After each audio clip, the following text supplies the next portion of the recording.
destiny is calling. So say hello to the champion. Say hello, say hello. All these wins starting to feel spiritual. They think that is magic, welcome to the late show. I be King James version when I'm on the West Coast. So say hello to the champ. Let's go! They say we just want our respect. Our organization want their respect. Laker Nation want their respect. And I want my damn respect too. They say hello to the champ. You got it, bro. LeBron James should have designed the main library at Indiana University. Urban legend has it that the library sinks over an inch every year because when it was built, engineers failed to take into account the weight of all the books. James, who's a real legend, has written the book on how to keep your career from fading. For 18 years, he's been a bestseller on the NBA's nonfiction list. And frankly, he shows no signs of sinking. I'm 36 years old, 18 years in the league. Ain't no save for something for later on. But I continue to put myself in the best condition I can be in. I train my body and I train my mind every single day. And, hopefully I can continue to do what I'm, doing right now at 36 and see what happens. You are not stopping the king. Oh, my goodness, LeBron. That's just not fair. Who else but the king?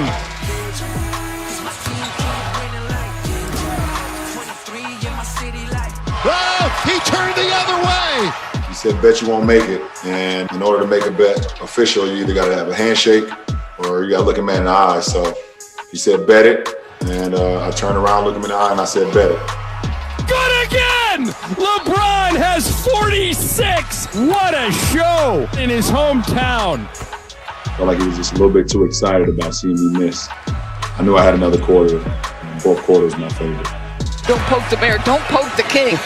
36 years old, 18th year in the league. How many games has this guy played? I don't get tired. Double overtime. The king with a giant three. LeBron another three. Yes! My heart is not sustainable for 2 overtimes at this point in my career, so I was just ready to go, get home. I got a bottle of wine that's been ready to be opened. LeBron over the top with a one-handed stuff. This is a young LeBron James. This whole narrative of LeBron needs more rest has become a lot bigger than what it actually really is. We all need more rest. I mean, this is a fast turnaround from last season. How do you stop that? You don't. That's how you're the defending champions. Give your life to the game because the game will give it back to you. So I understand I have a responsibility that's beyond myself when I hit the floor.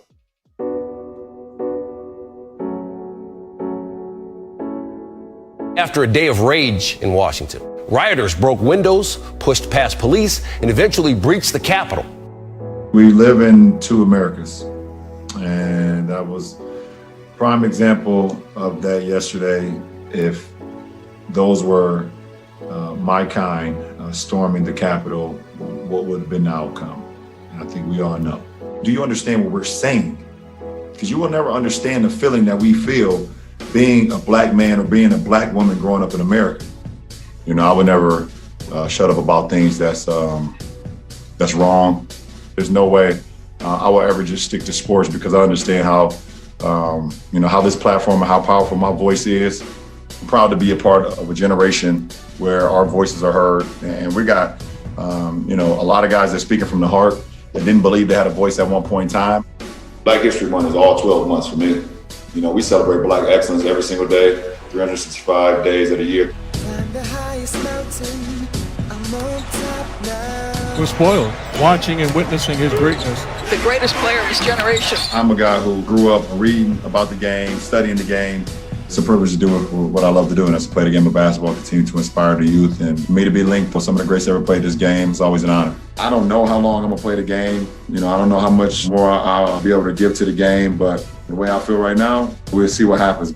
The game will let me know when it's time, and we'll figure it out then. You're sitting at home going, who put that together? His name is Tyler Drohan, works here with us in Los Angeles. Great job. Among other players in their 18th season or later, James ranks in the top 5 of most major categories, averaging 25.7 rebounds, 7 assists per game. For the 11th time in his career, and that player efficiency rating of 24.4 is on pace to be the best by a player in his 18th season or later in NBA history. The dude is a machine. Conference is packed in tightly with 3 clear teams at the top with the Sixers, Nets, and the Bucks. But that's when it gets interesting. The middle of the conference, something to watch out for. 4-11, separated by just 3 games. Remember, this year's seeds 7 through 10 will have to play in a play-in tournament like they did last season in the bubble. All right, the first half of the season wrapping up as we head into the All-Star break. So we bring in Tim Legler to get his thoughts on what he's seen so far. And Tim, let's focus in on the East. Very top heavy. What are your takeaways from that conference so far? Biggest takeaway for me is that all the worry about Kyrie Irving and James Harden playing together was misguided, apparently, because that really is what's going to determine the Eastern Conference. Nobody's going to have enough firepower to deal with this team, but we needed to see if they could sort out their roles, because these are 2 ball-dominant players coming together now for the first time. And what they did, they established how they are going to play, which is James Harden is going to run the show. It's his operation, the way that team operates offensively, and Kyrie Irving slides over to the off-guard spot where he can just go be that dynamic scorer he's been throughout his career. That spells trouble for the rest of the East.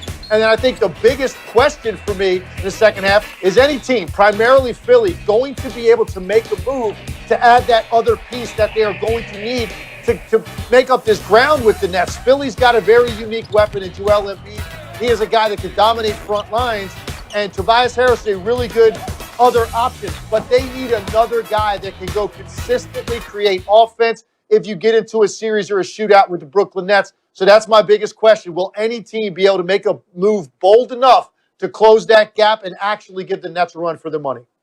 Yeah, the Sixers are a very intriguing team, especially because, like you said, a lot of talent already so far. Okay, that is the East. Tim will be back in a few minutes, and we'll chat.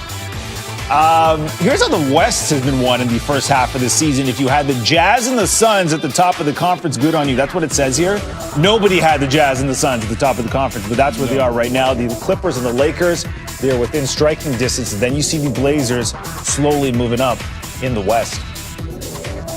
Told you he'd be back. Tim Legler joining us again. And Tim, this time we talk about the West. And it really is a mixed bag. You look at the standings and you're seeing a lot of surprises. What has stood out to you so far?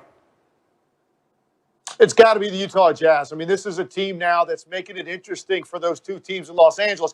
It looked like a foregone conclusion the Lakers would repeat when they went out and added Shooter and Montrezl Harrell. Clippers, we know, are loaded. But the Utah Jazz are legit. This is a legitimate, not only Western Conference contender, title contender, because their style of play is sustainable. They move it, they shoot it, and they can also beat you on the defensive end of the floor. So they can beat you multiple ways. They've got great chemistry. And right now, they're shooting the basketball at an almost unprecedented level. So this is a team that's made it very interesting out west. And for me, the biggest question marks concern Anthony Davis and Paul George. Can Anthony Davis not only come back, can he stay back? They're concerned about what this Achilles ultimately could mean for them long term. If this team is banged up or Anthony Davis isn't 100%, they will not make it to the finals. And then the same with the Clippers. It's not so much about health with Paul George.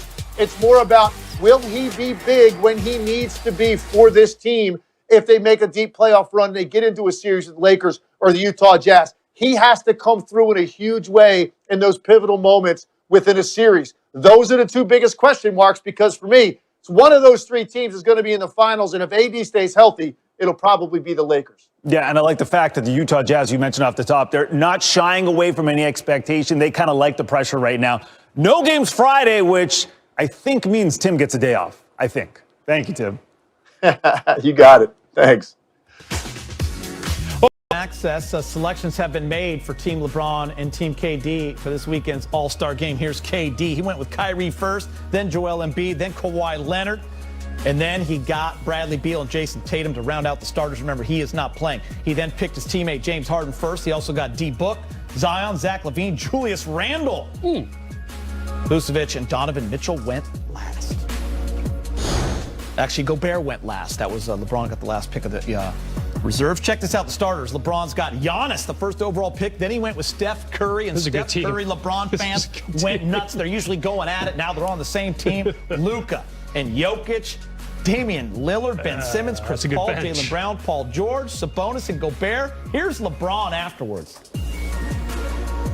I just try to pick players that can complement one another, and, we out on the floor, we just, try to play the game the right way. I mean, it's an all-star game, so, there's going to be some shenanigans out there, but for the majority of the game, we just try to play the right way and try to come out with a win. I've been banged up the past, 2-3 weeks. Obviously, Bron playing through it, banged up. AD not having Dennis, it's a win. So we just got to get healthy, and I'm excited to see what our team does in the second half when everybody's back. I'm very excited. We're still learning, we're still growing, and like I said, I think the first half of the season has been a good one. But this break is a much needed one because these guys are still dealing with just different things that may have occurred from the short off season and just the different turnaround that we had, man. But I think this break is going to give these guys a good chance to reset, and like I said, we're going to come back ready to play some good basketball, finishing off the season to make that push.